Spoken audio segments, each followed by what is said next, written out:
Bonsoir à toutes et à tous. On se retrouve comme chaque semaine avec le docteur Michael Gross pour parler de la Haftara et du lien entre la paracha et la Haftara.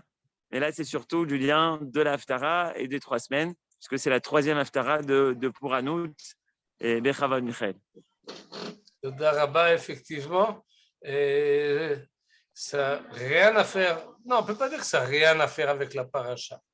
Et la Haftara, le terme essentiel dans la Haftara, Eicha. Eicha est le zona Kirya Neemana. Comment s'est prostituée la cité fidèle. Et donc la cité fidèle n'est plus fidèle, mais c'est qu'un point d'interrogation. Et le même terme Eicha, on le connaît évidemment de Megillat Eicha. Nous allons lire à Tisha B'Av, Eicha Yashva Badad, Aïr Rabat Yam. Comment est-ce que la ville qui était surpeuplée, Rabat Yam, Yashva Badad, maintenant elle est délaissée. Et c'est une question qui commence les lamentations du livre des lamentations, comme on les appelle, Eicha. Comment est-ce possible? Comment c'est arrivé? Et dans la paracha de Devarim, qui ce Shabbat, tout le monde rejoint la paracha de Devarim. Ceux qui nous écoutent de Chutz Laaretz, on était en décalage d'une paracha, et la semaine dernière, nous avons lu une, ils en ont lu 2, et donc ils nous ont rattrapés, et tout le peuple d'Israël va lire ce Shabbat, paracha de Devarim. C'est toujours la paracha qui précède Tisha B'Av. Et dans la paracha, Moshe Rabbeinu se pose la question, Eicha esa levadi tochachem masachem verivechem. Comment est-ce que je peux tout seul supporter toutes vos disputes et toutes vos difficultés?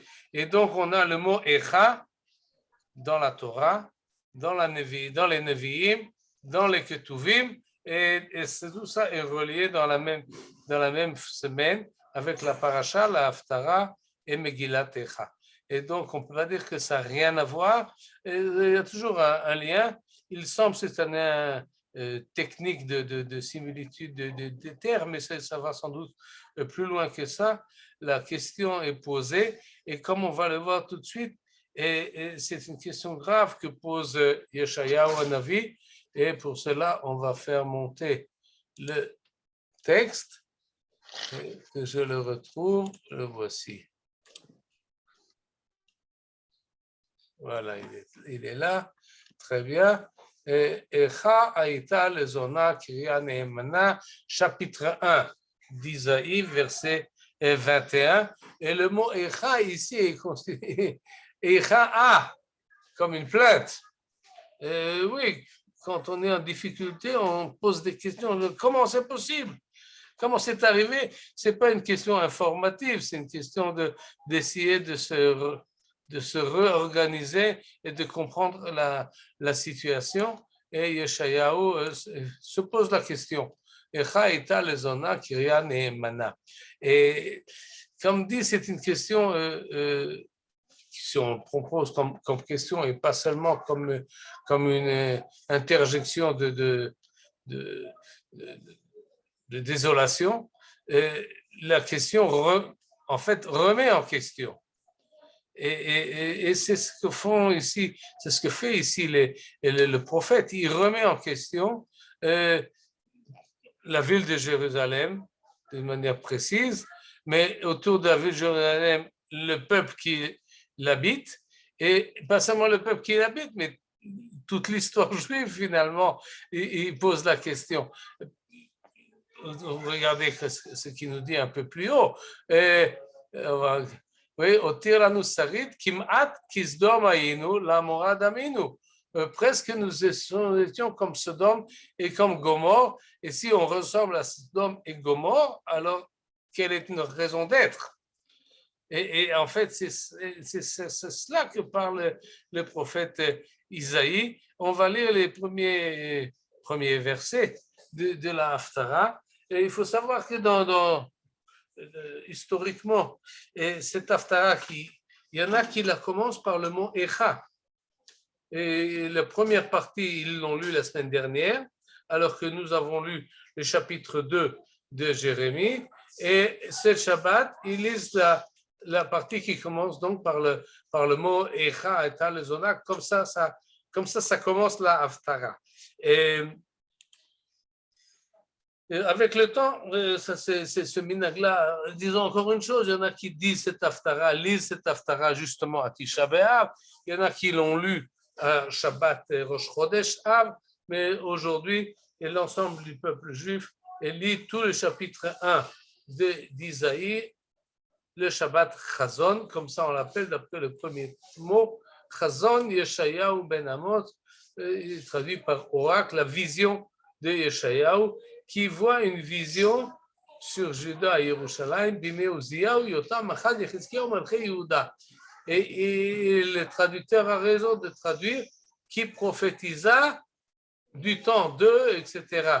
C'est-à-dire, c'est en fait un verset qui inaugure toutes les prophéties que Yeshayahu va nous donner à partir de Uziyahu jusqu'à l'époque de Chizkiyahu. Si vous voulez, au 8e siècle avant, on a cette laps de temps de Yeshayahu. Mais il y en a qui disent que non, c'est pas ce verset, c'est pas ce chapitre qui ouvre la prophétie d'Isaïe, mais plutôt peut-être le chapitre 2. Celui-ci, peut-être on va y passer rapidement. Voilà les révélations que reçut Isaïe. Et il donne une autre. Il y en a qui pensent que c'est au chapitre 6 qu'il faut rechercher, chapitre 6. Et voilà. Et aussi une ouverture à l'année de la mort du roi Ouzia. Je vis le Seigneur s'étant sur son trône. C'est Haftaral d'ailleurs que nous avons lu et Shabbat Yitro à propos du Mahamad Arsinaï et du don de la Torah. Donc, ce n'est pas évident que le chapitre 1 soit le premier. D'ailleurs, Abarbanel nous dit, et non, ce chapitre-là, il est mis en premier, bien que chronologiquement, ce n'était pas la première des prophéties, à cause de l'importance de cette prophétie. En fait, elle résume d'une manière générale tout ce que Isaïe a à dire au peuple juif. Et en plus, dit Abarbanel, ce n'est pas une période qui commence par Uziyahu et finit par Yechizkiyahu, mais il propose de lire la phrase « Voilà ce que Yeshayahu ben Amos a vu à l'époque de Uziyahu, et il l'a revu à l'époque de Yotam, et une troisième fois lorsque Achaz était roi, et une quatrième fois à l'époque de Yechizkiyahu. Autrement dit, il a eu la même vision 4 fois. C'est un peu étonnant comme système d'interprétation, mais ce qu'il veut dire par là, c'est que effectivement, ce que nous allons lire dans ce chapitre, c'est un message qui est constant dans la bouche d'Isaïe et qui est présent depuis l'époque de Uziyahu, et même peut-être encore avant, et en fait, c'est le message qu'il a à dire, et il parle d'une manière très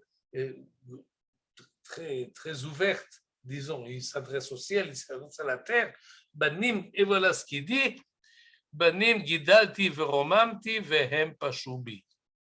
C'est clair, son langage est clair, oui, comment dire, Akadosh Baruch Hu se désole et regrette d'avoir choisi le peuple juif. Je les ai élevés et eux se sont insurgés contre moi. Une idée qu'on a déjà vue et on va le rappeler par la suite parce que je vais utiliser ces chapitres-là pour récapituler plus ou moins ce que nous avons vu pendant l'année, étant donné que la semaine prochaine, on va étudier la Haftara. Nachamu, Ami. Mais à partir de la semaine prochaine, toutes les Haftarot jusqu'à la fin de l'année sont des Haftarot qui parlent du messianisme.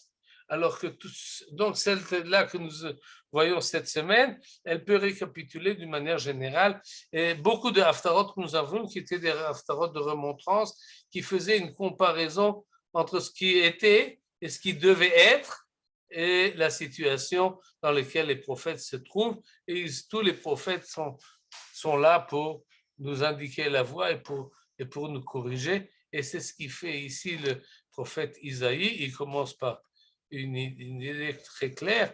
Yada shor koneu vachamor evus baalav. Un bœuf connaît très bien son possesseur. Et l'âne, il sait où est la crèche de son maître. Israël lo yada Ami Loïd Bonan. Israël ne connaît rien. Il est pire que le bœuf, il est moins que l'âne. Et les choses les plus évidentes, il ne les connaît pas. Qu'est-ce qu'on peut dire?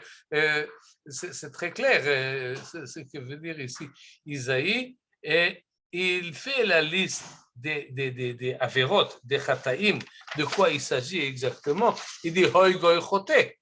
Et là, il ajoute nation pécheresse, peuple chargé d'iniquité, race de malfaiteurs, enfants dégénérés.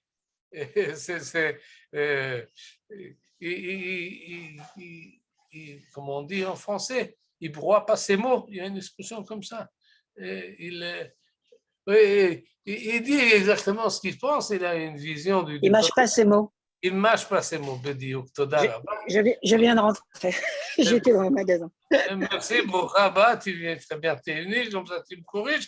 Almetoukou, oh, Sarah, c'est formidable. Oui, et encore frappé. Vous avez déjà reçu vos punitions. Vous avez été reprimandé. Kol roche la choli, chol de partout. Tout cœur est endolori. Et du début jusqu'à de plante des pieds jusqu'à la tête, et rien ne fonctionne. Et calamité.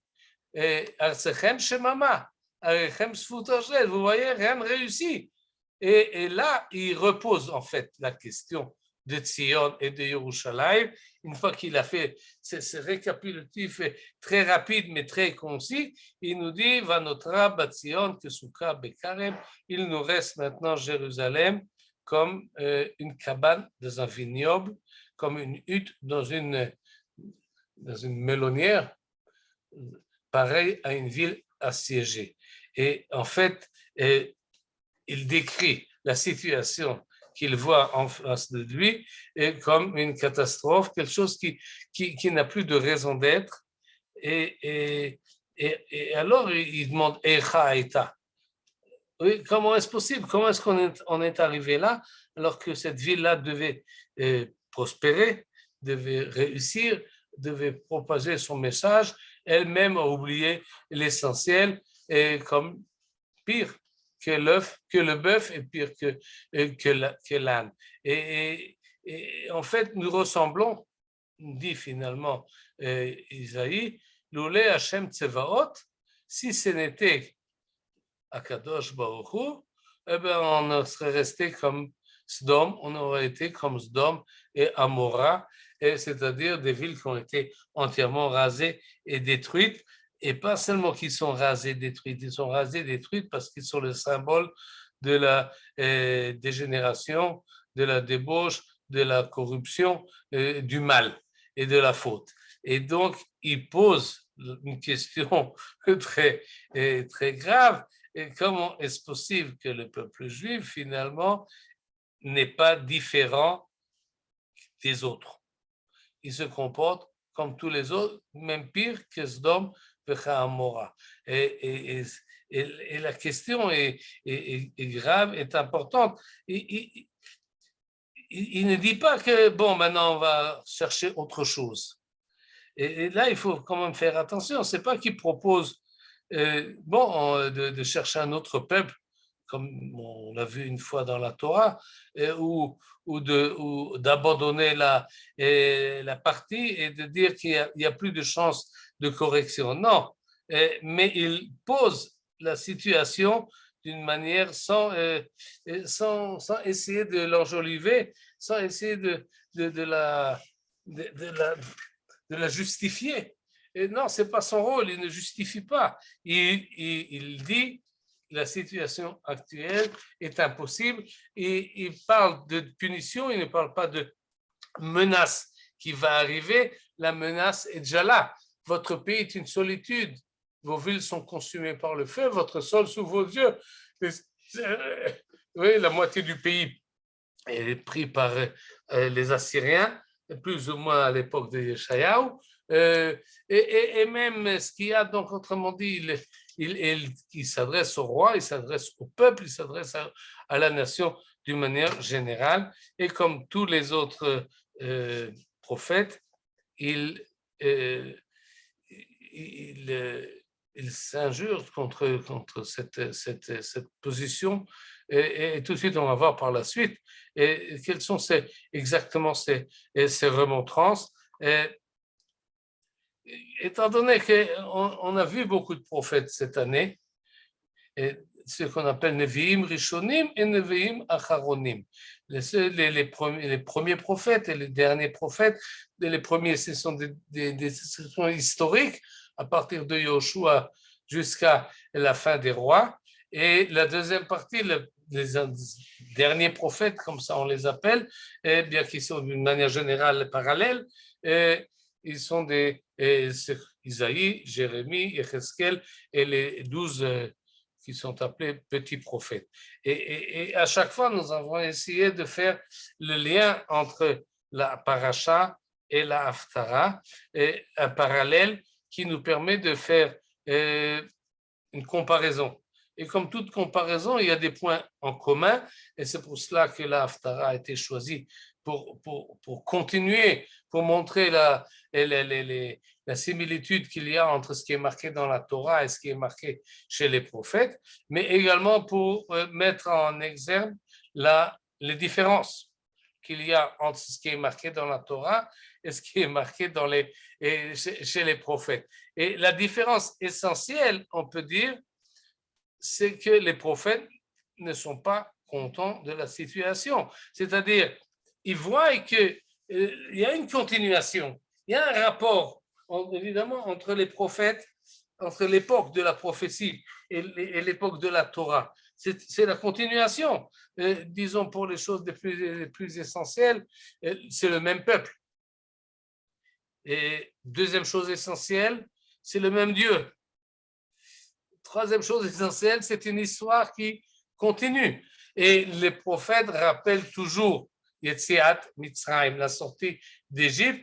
Ils le rappellent au peuple, ils se rappellent à eux-mêmes dans différentes directions, pour dire que nous sommes redevables à celui qui nous a fait sortir d'Égypte, mais pour dire aussi, comme on l'a vu la semaine dernière, ou il y a 2 semaines, Zacharti la Chesed Neurai, pour rappeler les temps beaux et de l'époque première, ou bien simplement pour dire que de la même manière qu'Akadosh nous a fait sortir d'Égypte, il peut également nous faire sortir de Yerushalayim. Et donc il y a cette notion de sortie d'Égypte, d'alliance, qui est même plus profonde, qui est une conséquence de la sortie qu'il y a entre le peuple juif et Akadosh Baruch Hu. Tout ça, c'est une continuation qui est évidente et qui est là et qui a même une présence très concrète par le temple qui se trouve à Jérusalem et qui remplace le Mishkan qui a été construit par Moshe Rabbeinu.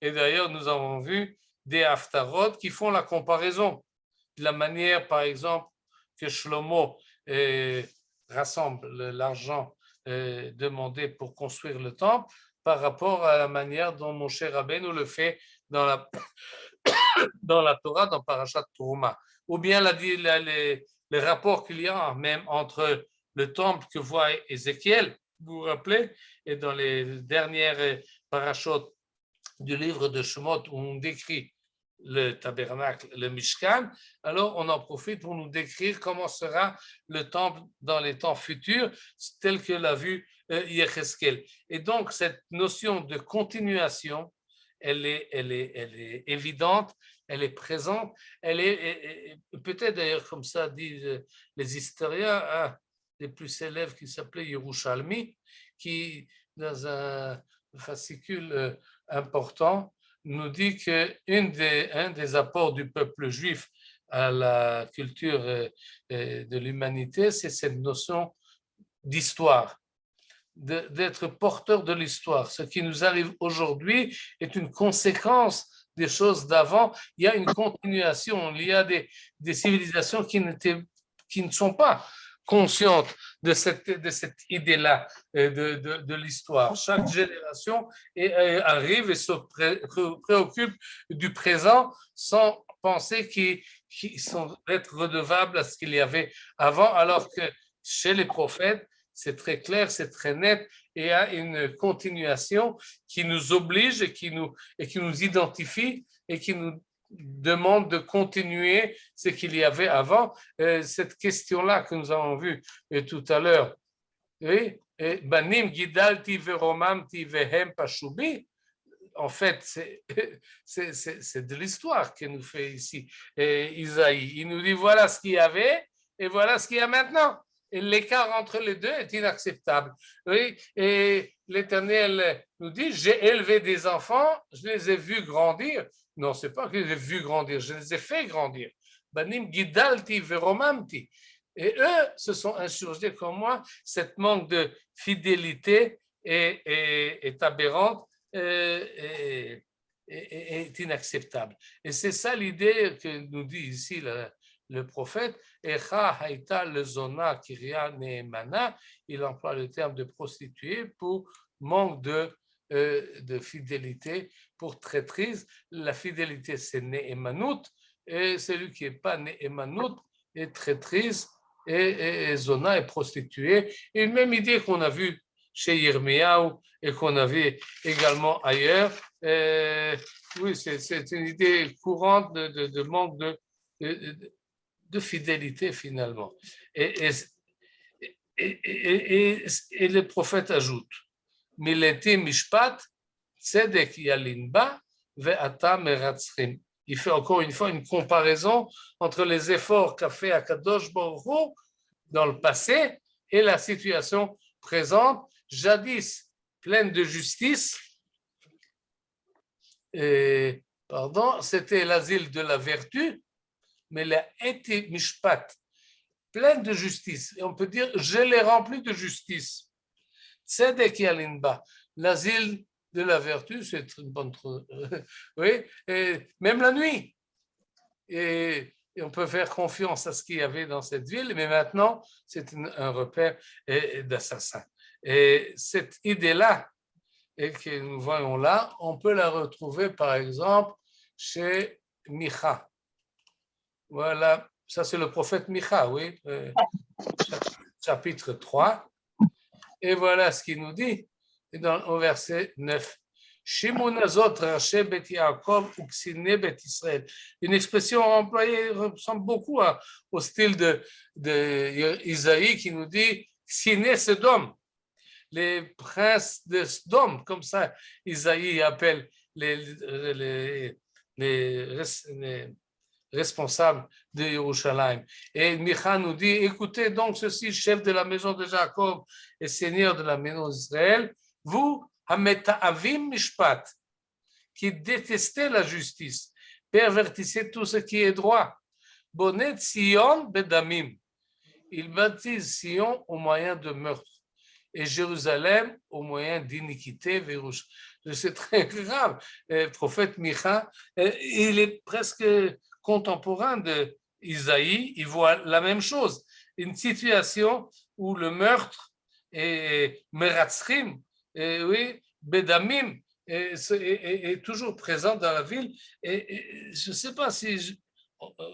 il faut y réfléchir si les prophètes parlent également à l'heure actuelle. Mais je me rappelle que le grand rabbin d'Israël, le Rav Goren, voulait instituer un jour de jeûne parce qu'il y avait eu un meurtre en Israël à son époque. Et il était scandalisé de la situation. Il dit, on doit faire quelque chose. On ne peut pas. Les prophètes, s'ils étaient là, auraient crié. Alors moi, je suis le grand rabbin, je crie. Pourquoi est-ce qu'il y a eu un meurtre? Il faut instituer un jour de jeûne. Et si on voit la situation d'aujourd'hui, où vraiment, de plus en plus, c'est de plus en plus courant, il y a des meurtres et on tire les uns sur les autres dans la rue en pleine journée et en pleine ville. Et essentiellement, des femmes sont assassinées, mais pas seulement. Et toute une mafia qui se compte, Meratzrim. Et je ne dis pas qu'on ne fait rien, mais Mais effectivement, ça doit être le sujet essentiel. Ça doit être inacceptable. Et il y a encore d'autres choses qui sont inacceptables aujourd'hui. Yerushalayim Be'avla, peut-être qu'on va en parler et par la suite, mais il y a effectivement des choses scandaleuses qui se passent et qui doivent être corrigées et qui doivent être mises à l'ordre du jour. Et c'est ce qu'essayent de faire là les prophètes. Et une autre idée qui dit, et qui est courante, on l'a déjà vu plusieurs fois, dans différents styles, mais ça revient. Rachea b'shorchad yishpotu. Les chefs rendent la justice pour des présents. Kohanecha b'mechir yoru. Les prêtres donnent des enseignements pour un salaire. Uneviea b'chesef iksomu. Et les prophètes prononcent des oracles à prix d'argent. Autrement dit, tout est corrompu. Tout est pour l'intérêt, pour la cupidité. Shochad mechir kesef. Et il y a une chose encore plus grave, Ve'al Hashem yisha'anu les morts. Et ces mêmes représentants, les chefs, les Kohanim et les Nevi'im, ils s'appuient sur l'Éternel et ils disent Allo Hashem bekirbenu, lo tave alenu ra'a. L'Éternel est au milieu de nous, aucun mal ne nous atteindra. Et cette idée-là revient souvent chez les prophètes et qui disent le temple dont on a parlé il y a un instant et qu'on en parle de la destruction en Tisha B'Av est en fait pour le peuple une assurance vie. Allo Hashem bekirbenu, il est présent parmi nous, donc il est impossible que les ennemis puissent conquérir Jérusalem et atteindre le temple. C'est le temple du vrai Dieu. L'otavo ale noura, aucun mal nous atteindra. Et cette expression-là, elle est, comment dire, elle est cynique, parce que le mal, au sens moral, il est déjà là, il est déjà dedans, il est dans nous. Mais ce qu'ils veulent dire, c'est que le mal, au sens militaire, ne peut pas arriver, au sens de sécurité, ne pourra pas nous atteindre. Et là, l'écart qui est grave, il y a un sentiment qui existe encore peut-être aujourd'hui, que le peuple choisi, finalement, est éternel. Et s'il est éternel, alors il est assuré. Et les prophètes crient cette vérité qui est simple. Il dit non, c'est pas possible. Vous êtes le peuple choisi pour une mission spéciale. Si vous ne remplissez pas cette mission-là, alors vous n'avez aucune assurance. Et là est le problème, et c'est ce que dit Micha dans le chapitre, dans le verset suivant, la chen biglalchem, Sion sadeh techaresh. À cause de vous, Sion sera laboureux comme un champ, Jérusalem deviendra un monceau de ruines et la montagne du temple une hauteur boisée. Et c'est ce que disent les prophètes, c'est ce que nous savons qui finalement est arrivé, et c'est ce que nous commémorons le jour de Tisha B'Av, et nous savons que pas seulement ça s'est passé au temps du premier temple, mais l'histoire est revenue au temps du second temple. Et nous sommes au troisième. Je ne vais pas l'histoire paix la Satan, mais ce que nous disent ici les prophètes doit être lu, doit être. Je parle à un autre prophète, Yirmiyahu. Regardez ce que Jérémie nous dit. Voilà. On va commencer à partir de là. Venatati tabayit hazeh keshilo. Je traiterai cette maison, il parle du Beth Amikdash, et cette ville, il parle de Yerushalayim, et ten liklala, sera fait un objet de malédiction pour tous les peuples de la terre. Et ça, c'était, je n'ai pas lu ce qui était avant, mais c'est ça le sujet du chapitre 26 du livre de Jérémie. Vaishmeu hakohanim vanviim vechol ha'am et Yirmiyahu.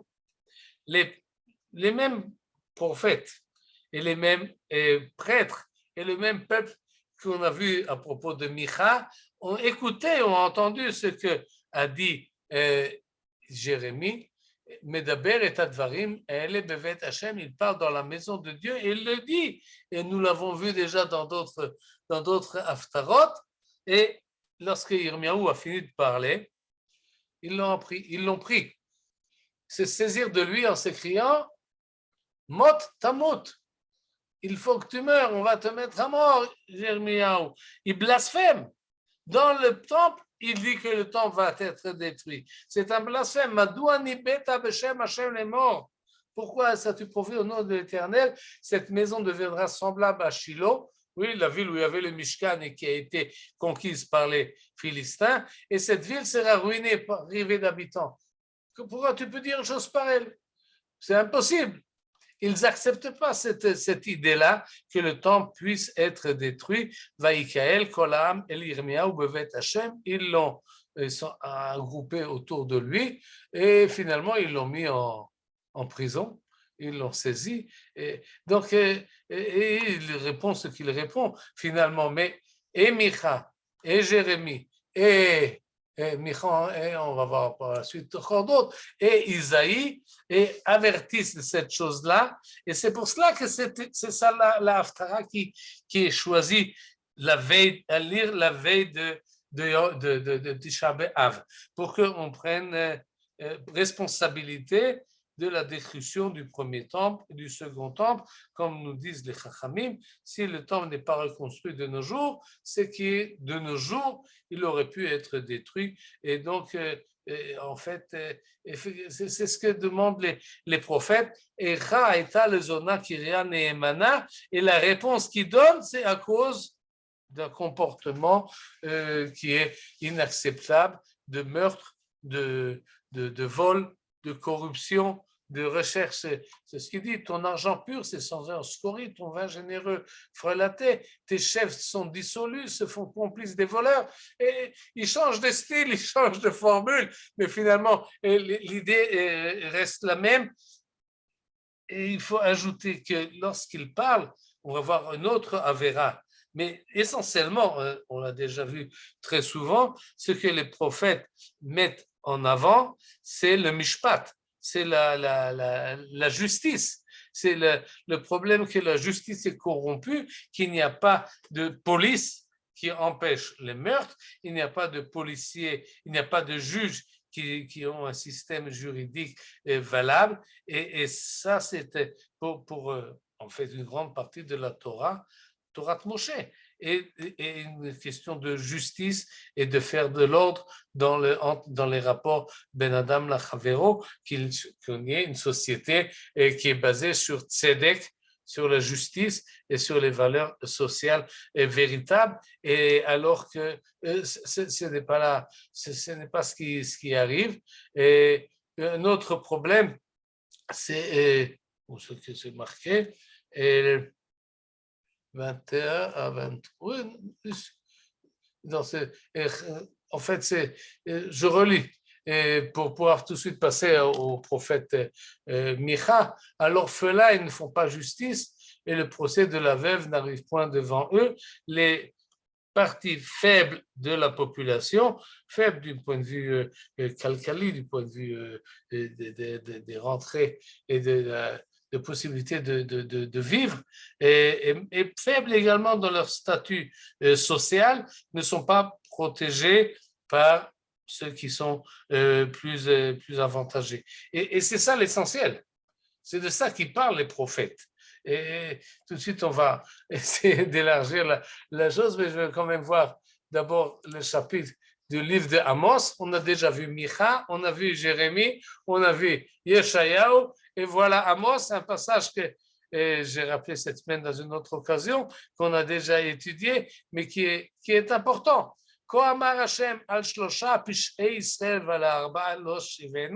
À cause du triple, du quadruple crime d'Israël, je ne les révoquerai pas parce qu'ils vendent le juste pour de l'argent et le pauvre pour une paire de sandales.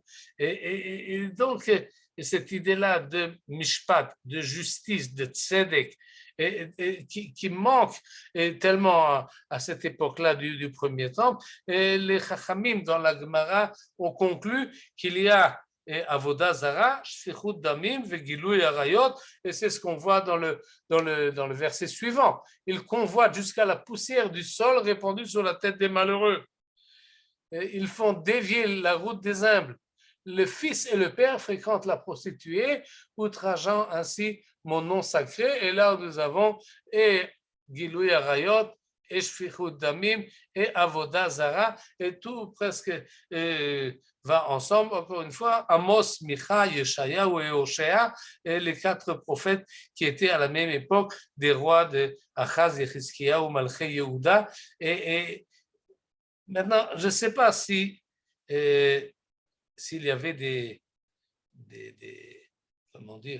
journalistes à l'époque des prophètes et qui nous auraient témoigné de la situation, est-ce qu'ils auraient décrit la situation de la même manière? Est-ce que les prophètes sont objectifs là dans leur rapport? Est-ce qu'effectivement c'est un compte rendu telle est la situation est si grave? On sait que finalement c'est arrivé. L'ennemi est arrivé, le temple a été détruit.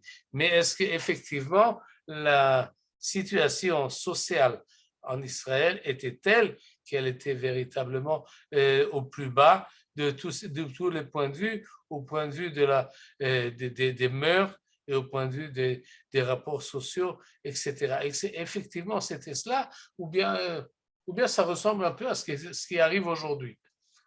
C'est-à-dire, le monde continue à tourner et la situation n'est pas si grave, bien que il y a des choses, je ne sais pas si vous écoutez les nouvelles ici en Israël, mais il y a un nouveau scandale, on le connaissait, mais maintenant il est mis au banc par les journalistes. C'est cette affaire qui s'est passée dans la prison de Gilboa, où la police, les gens qui sont responsables de la situation dans les prisons ont en fait prostitué une partie de ceux qui étaient employés par eux.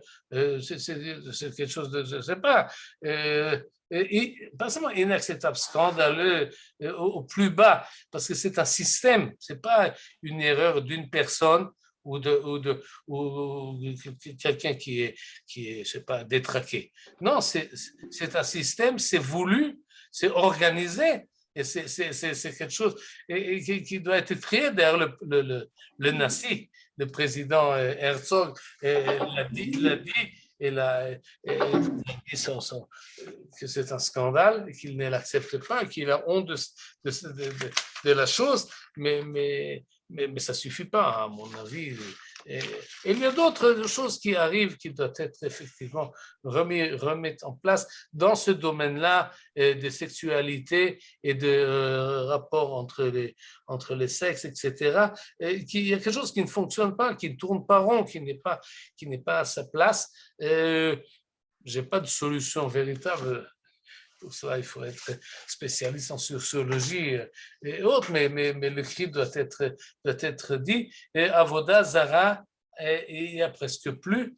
Et je ne dis pas que tout le monde est Oved Hashem, mais Avoda Zara n'est pas la chose la plus grave, à moins qu'on traduise cela à la recherche d'autres idéologies au lieu de se contenter et de s'orienter vers notre culture propre.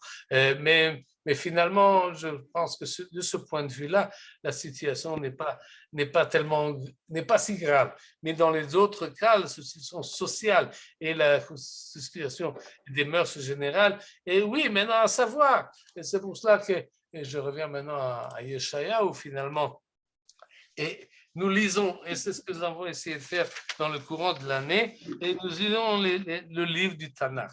Nous avons fait une comparaison entre les différentes haftarot et les différentes parachas. Maintenant, si on voit une vue d'ensemble plus large, toutes les haftarot par rapport à toutes les parachot, on a un écart. On a dit tout à l'heure qu'il y a une continuation, il y a un parallèle, il y a une chose évidemment, beaucoup de choses qui sont communs. Mais finalement, lorsqu'on regarde d'une manière les prophètes et d'un autre œil, on regarde la paracha, on voit qu'il y a un écart. Et l'écart est essentiellement, je pense, sur cette question-là, c'est que dans la Torah, nous avons Tariag Mitzvot. C'est très présent, c'est très continu. Nous commençons le livre de Dvarim, et dans le livre de Dvarim, on revient pas seulement sur l'histoire de la sortie d'Égypte et ce qui s'est passé depuis, mais on revient également sur beaucoup de mitzvot, 613 qui ont été donnés. Les Nevi'im, d'ailleurs on l'a vu, s'orientent sur d'autres choses. Ils ne parlent pas de tzitzit, ils ne parlent pas de mezouza, ils ne parlent pas de kashrut, ils ne parlent pas de beaucoup d'autres, ils parlent essentiellement d'un comportement social, mishpat, tzedek, et de Gilouy Arayot, d'une corruption dans le niveau des mœurs. Et c'est ça qui met essentiellement. Maintenant, ils ne sont pas contre les mitzvot. Il y en a qui ont utilisé ces formules-là des prophètes pour dire laissez tomber les 613, ce n'est pas l'essentiel. L'essentiel, c'est ce que disent les prophètes par la suite. Ça, c'est se faire la vie facile. Je ne pense pas que les prophètes avaient cette vue-là. Non, ils pensent, ils le disent, et on l'a vu la semaine dernière de Jérémie, et on le voit également dans notre chapitre-là. Regardez ce que dit le prophète Isaïe. La malir rov zivchechem yomar Hashem. Que m'importe la multitude de vos sacrifices. C'est donc, il y a des sacrifices, il y a des Kohanim. Évidemment, ils font le service au temple. Ils amènent tous les corbanotes que nous lisons dans le Tfilah de Moussaf.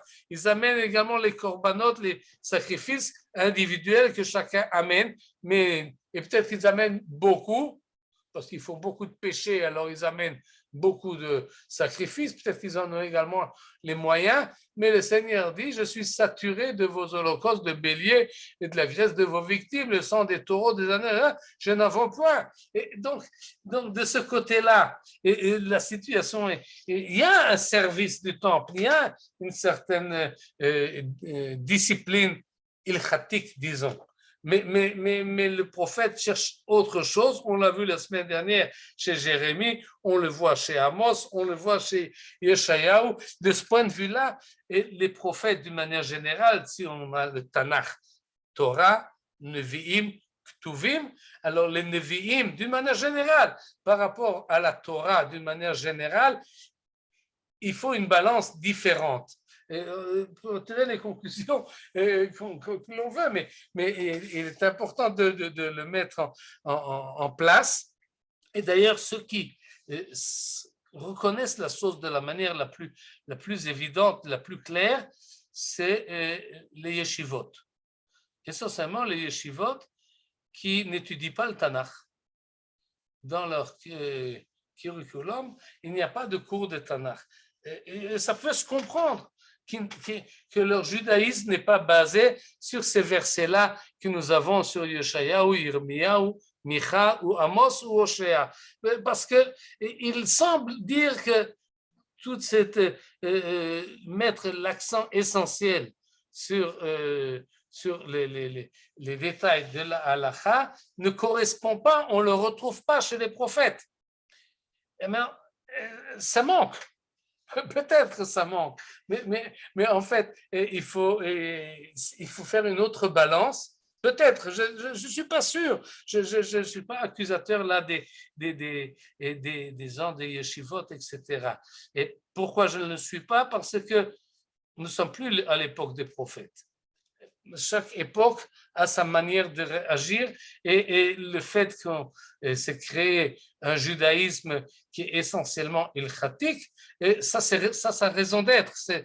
On peut l'expliquer historiquement, on peut l'expliquer théologiquement, mais de toute façon, ça a raison d'être et sans doute que ça correspondait à une certaine manière d'être juif, certainement en Pologne, en Russie et dans l'Europe de l'Est, mais pas seulement, également en Afrique du Nord et dans les pays musulmans, où en fait, il n'y avait pas d'autre expression plus claire et plus évidente que de respecter la halakha pour se considérer comme un bon juif qui est fidèle, qui est Ria Ne'emana, fidèle à la volonté d'Akadosh Baruch Hu.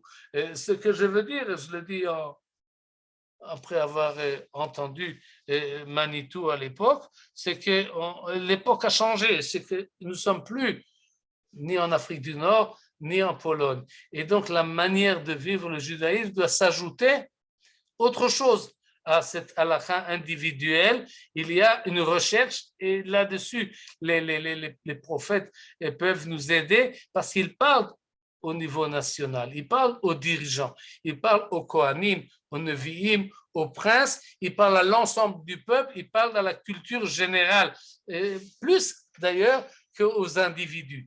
Quelle est l'ambiance générale qui se crée? Et ce n'est pas pour rien que, d'une certaine manière, et chez ceux qui ne respectaient pas la halakha, comme Ben Gurion, disons, ou ceux qui le respectent, et comme ce qu'on appelle les datim, le oumim, on revient au Tanakh, ils réétudient le Tanakh et réussissent à se réidentifier avec la Bible et avec ce que les prophètes nous disaient, et parce qu'il y a une conception du judaïsme qui n'annule pas la halakha, mais veut effectivement mettre la halakha dans un cadre beaucoup plus large, national, et c'est ce que l'on recherche, pas seulement dans le biais du Shabbat sur la place publique, mais également dans les normes sociales de justice. Et si on a besoin de politiciens pour s'organiser, alors il faut les appeler à l'ordre et leur dire, lisez les prophètes et organisez-vous de telle manière que ce sera votre agenda et pas d'autres choses avec lesquelles on peut se disputer plus facilement. Alors que sur ces dires-là des prophètes, et tout le monde est d'accord. Tout le monde, alors il est temps de changer les proportions. Et finalement, c'est ce que dit le texte ici est relativement clair, celui de Yeshayahu. Et ces mots sont plus crus que ceux de Yirmiyahu qu'on a vu la semaine dernière, mais l'idée est très ressemblable. Et finalement, on arrive à la fin de la Haftara. La reine Umadon Adonai Tsevaot Abir Israël. Eh bien, voici la parole du Seigneur, le puissant maître d'Israël. Oh, j'aurai satisfaction de mes adversaires. Je prendrai ma revanche sur mes ennemis.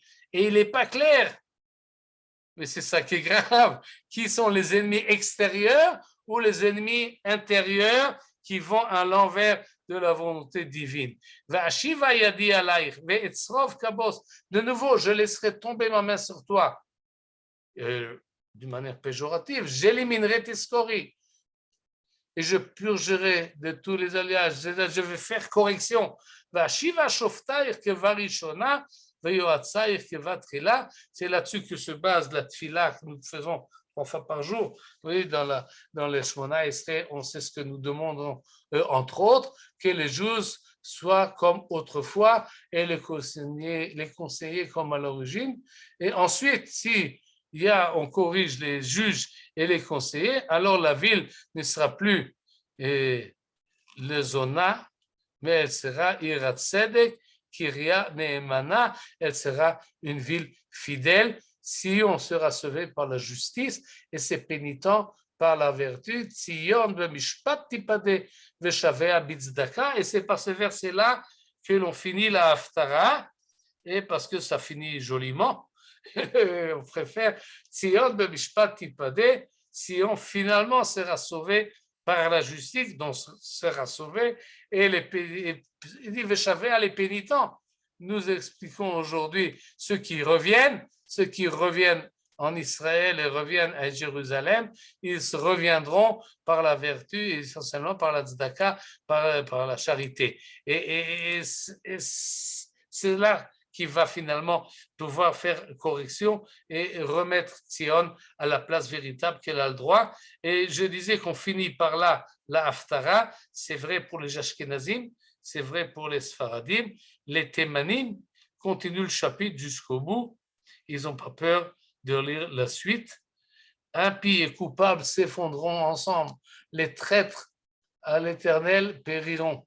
On aura honte des térébintes, objet de vos désirs, et vous rougirez des ardents que vous avez fait votre préférence, car vous serez vous-même comme un térébinthe, un feuillage flétri, un jardin privé d'eau. Tiou, Vaya et Chasson, l'homme puissant. Dieu viendra de l'étoupe. De l'étoupe, c'est du lin qui brûle très facilement. Son œuvre pour Al le Nitzot, c'est-à-dire l'homme fort, en fait, allumera lui-même l'étincelle qui le brûlera lui-même et tous deux brûleront ensemble sans que personne vienne éteindre. Les témanim n'ont pas froid aux yeux et ils acceptent de lire cette haftara qui est dure et qui est une tochecha jusqu'au bout sans l'enjoliver. Et nous autres, nous sommes plus faibles et on préfère finir par une espérance que finalement Tzion b'mishpat tipadeh v'shaveh b'tzdaka. Oui, ça arrivera très prochainement avec l'aide de Dieu et les hommes, si on sera sauvé par la justice et ses pénitents par la vertu. Bezrat Hashem, à partir de la semaine prochaine, nous lirons les nechamot, les consolations, les espérances. C'est un autre moyen, finalement, de didactique. On peut faire peur et menacer de destruction, mais on peut aussi encourager à faire le bien en prévoyant les récompenses qui nous attendent. Bezrat Hashem, de l'autre côté de Tisha B'Av. Bezrat Hashem. Merci à vous. Erev Tov. Toda. Shabbat Shalom. Shabbat Shalom. Shabbat Toda. Shalom. Tov, Leitraot et bon jeûne. Leitraot. Bezrat Hashem. J'ai pas compris l'alcali. Mangez bien Shabbat. J'ai pas compris Oui. le mot l'alcali en français, alors j'ai regardé dans l'hébreu, il y a écrit Sigaïr, je suis pas plus avancée. Et je ne sais pas ce que ça veut dire en français. Sigaïr, c'est quand vous avez un métal qui est un amalgame de deux choses. Oui, alors, si vous devez faire peser, par exemple, le poids, et le poids est en plomb, disons, et au lieu de mettre du plomb, vous mettez quelque chose qui pèse un peu plus pour ajouter sur le poids. Ça, c'est sigaïr, c'est les fausses mesures. Les alliages, oui. Oui, c'est-à-dire, c'est fausser, pas seulement la mesure, mais la matière. Alors, je crois que c'est de cela qu'il s'agit dans ce... D'accord, merci. Bevakasha. Que vous avez évoqué sur les différentes formes de judaïsme Oui. peut être résumé dans le mot Mishkan, avec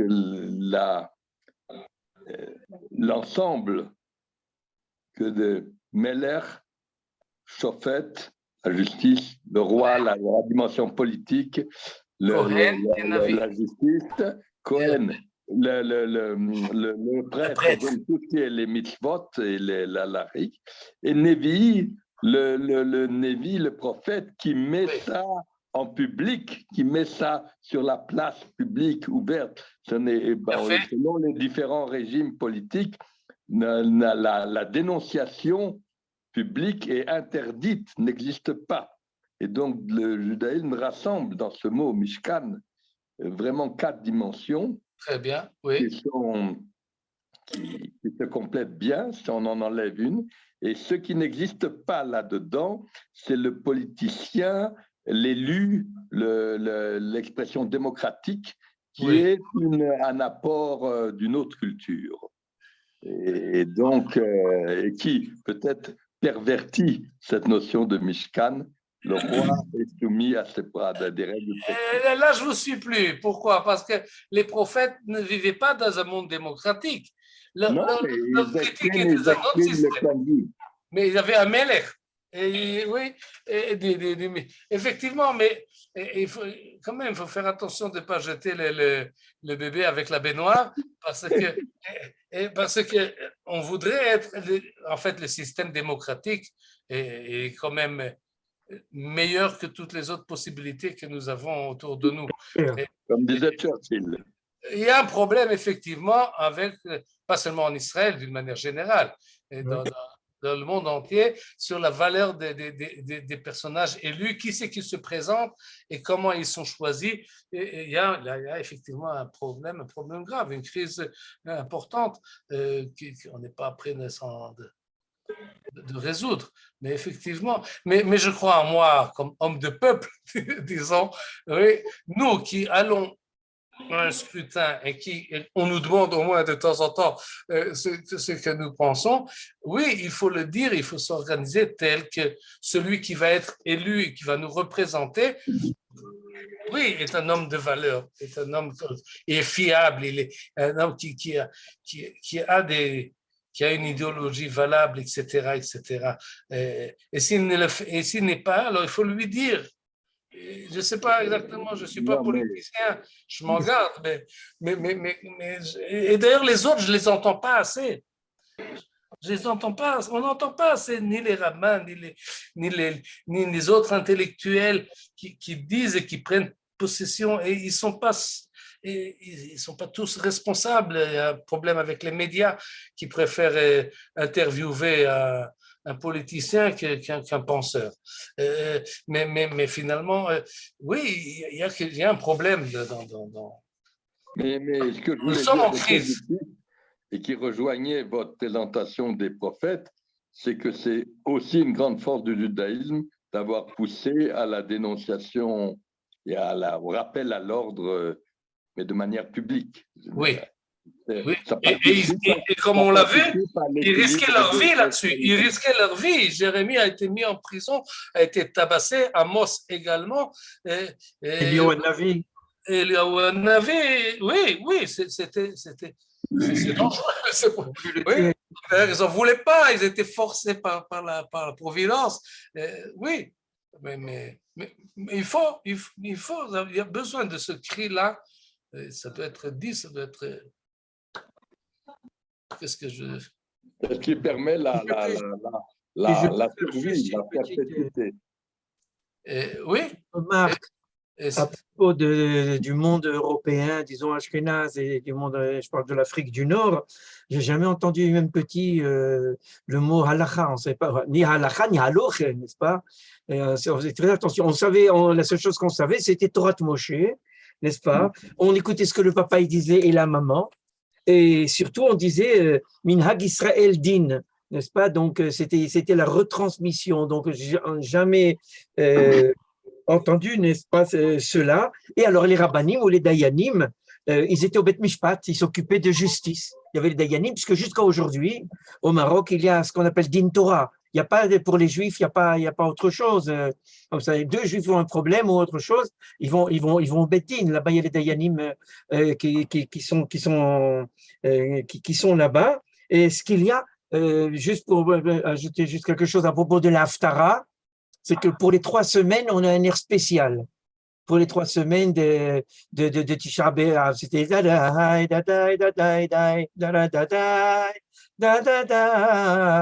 c'est l'air des 3 semaines, comme on dit. Mais il faut préciser que les 3... C'est marocain, c'est algérien, c'est quoi? Oui, c'est au Maroc, en Algérie. Enfin, ceux qui connaissent, c'est là-bas. C'est du Maroc, en tout cas, c'est du Maroc espagnol. C'est pas le même air. On avait ça. Et pour les 3 derniers versets qui sont des versets de consolation, je vais faire ceci, je vais vous ajouter cela. Alors, on revient au verset de toute l'année. Voilà, pour apporter la consolation pour les rabbins, pour sortir le peuple, la tête de l'eau, n'est-ce pas, avec tous les persécutions. Il y avait des endroits où Tisha B'Av, c'était tous les jours, n'est-ce pas? Donc, les rabbins, comme on dit chez nous, on n'ajoute pas au deuil, n'est-ce pas? À la fin du 10e, du début du 11e. On ne fait pas 12 mois. Voilà, mais si je peux me permettre, on n'utilisait peut-être pas le mot de halakha, mais on la vivait, la halakha. Oui, bien sûr, mais pas avec un couteau sur la tête. Bien sûr. Voilà, parce que j'ai entendu une fois un très, très grand penseur avec la grande calotte noire qui tournait toujours sur sa tête, commencer, quand il y a une discussion, la halakha est comme une épée sur la tête d'un individu, n'est-ce pas? Donc, il y a la notion de mort. Tandis que nous, à Shavuot, on fait la ketouba du rabbin, comment il s'appelle, du roi Israël Nadjara, et c'est tout. On n'a pas cette idée de mort. Si tu fais quelque chose, c'est la fin des haricots. J'ai entendu même des rabbins dire. Merci beaucoup, Ariel. Voilà. Et je suis pour le rassemblement des exilés, que les Amen. apprennent des Sfaradim et vice-versa. Voilà. Et finalement, Vous savez, je suis aussi alsacien. Hein. Sachez que je suis aussi alsacien. Hein. Très bien. Kol Tov, Shabbat Shalom. Shabbat Shalom, merci. ביי ביי. Shalom Israël. תודה Shabbat רבה, Shalom. מיקה. שבת שלום.